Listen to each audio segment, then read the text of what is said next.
سلام علیکم یارو دوستان محترم هوادارهای کانال و همچنین خصوصا مردمی که همین دوستدارای فوتبال هستن که طول چند روز میشد که در همین جماعت پلدارک فوتبال گذشته ساده است که و بازی امروز روز نهایی اش است، روز فینال گویم بین دستای سامان و مسچو.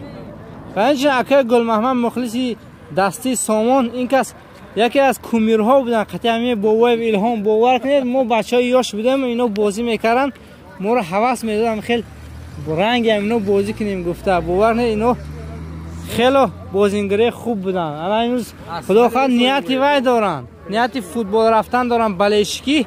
البته اینا لکه ویتران شده هستن دوستو. خیلی کسی اکور میشناسه یختی لک و خاطر اینو میزند. یعنی مردم الان آمادگی دیدن برای همین رفتن بازی دوستو.